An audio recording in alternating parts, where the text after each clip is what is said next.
India is a massive country. It is also one of the world's most complex countries. Every time you think you've understood India, she will reveal something new to you.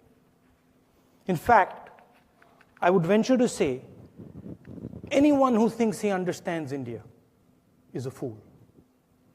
According to most Western academics and intelligence agencies in the middle of the last century, India was supposed to fail. We are 29 states, covering every religion in the world. We have 17 official languages and hundreds of different dialects, and a terrain that runs from the Himalayas all the way to the desert. Most of these experts didn't expect India to survive. They predicted it would fall apart, torn to pieces by its own diversity and contradictions. And yet somehow, as Indira Gandhi said when asked whether India leans left or right, India came out standing straight and tall. The idea of non-violence, or ahimsa, as we call it in India, is what has allowed this huge mass of people to rise up together. Uniting India's religions, castes, and languages would simply be impossible without it. It is this idea that Mahatma Gandhi fashioned into a powerful but beautiful political weapon. The common conception in the West is that people have ideas. You all say, I have an idea. But there's an alternative way of looking at the world. The counterintuitive notion that instead of people having ideas, that ideas have people.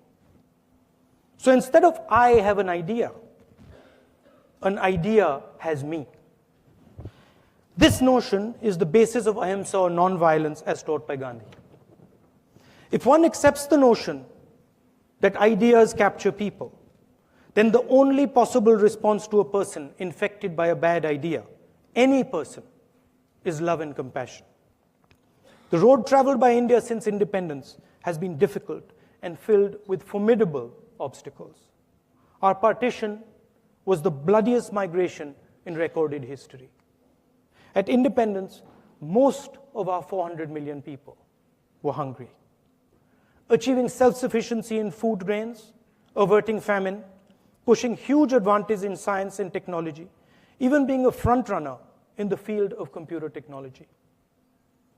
When Mr. Rajiv Gandhi and my dear friend Sam Pitroda, who's sitting here, spoke about bringing the computer to India, there were voices that ridiculed them. In fact, a leader of the BJP who became prime minister later asked the question, what does India need computers for? When India built the IITs, the entire world, including many in India, were highly critical of the idea that a poor country should waste money on such technical institutions. They reacted to us with skepticism, wondering why a country like ours would need such institutions.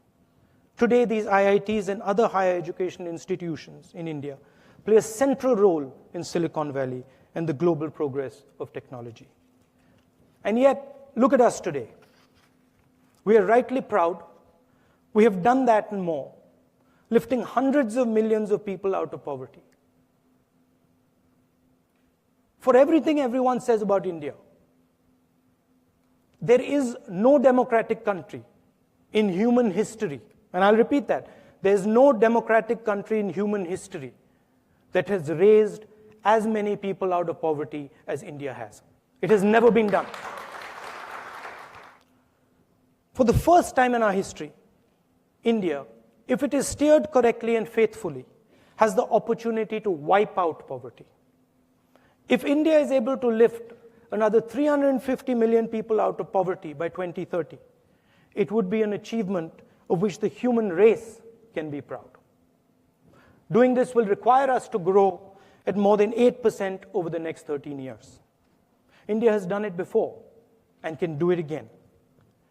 But it is imperative that India sustain a high growth rate for an uninterrupted period of 10 to 15 years in order to do so. At the heart of this powerful engine that India has built with its blood, sweat, and bare hands since 1947 are jobs and economic growth. No amount of growth is enough for India if it is not accompanied by the creation of jobs. It doesn't matter how fast you grow.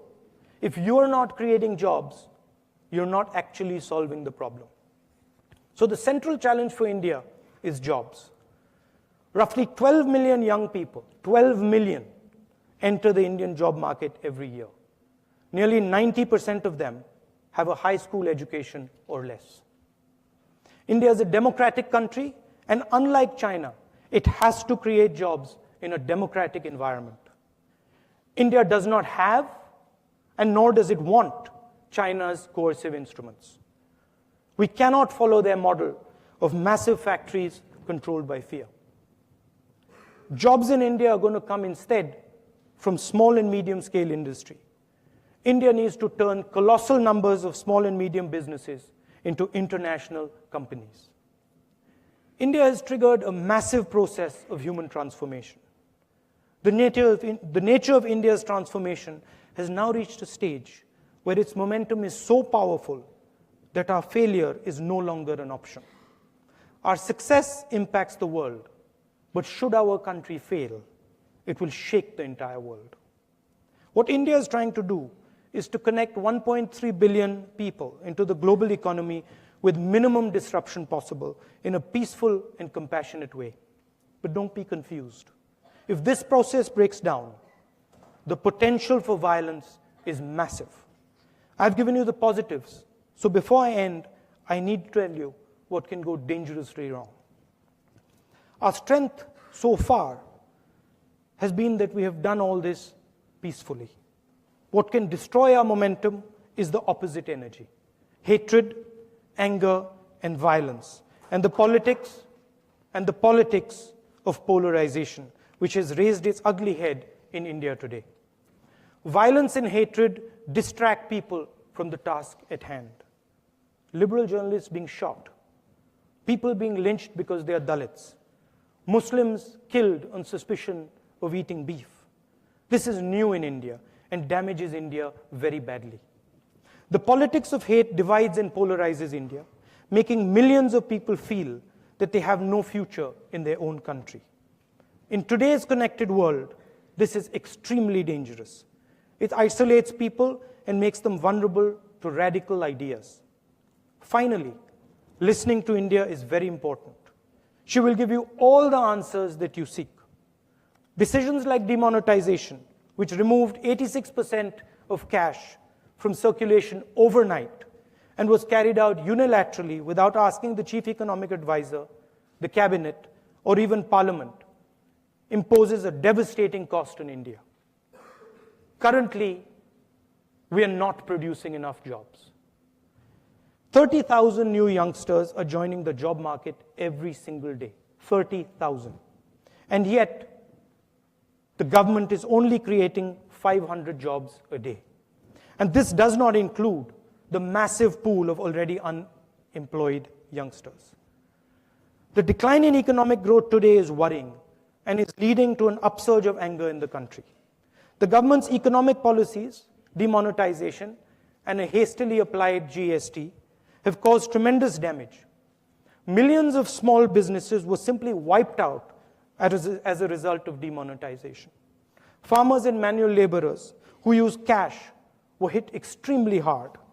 Agriculture is in deep distress, and farmer suicides have skyrocketed across the country.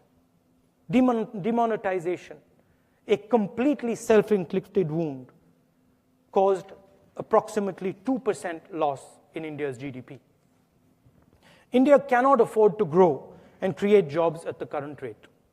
If we continue at the current rate, if India cannot give the millions of people entering the job market employment, anger will increase, and it has the potential to derail what has been built so far. That will be catastrophic for India and the world beyond it. Thank you.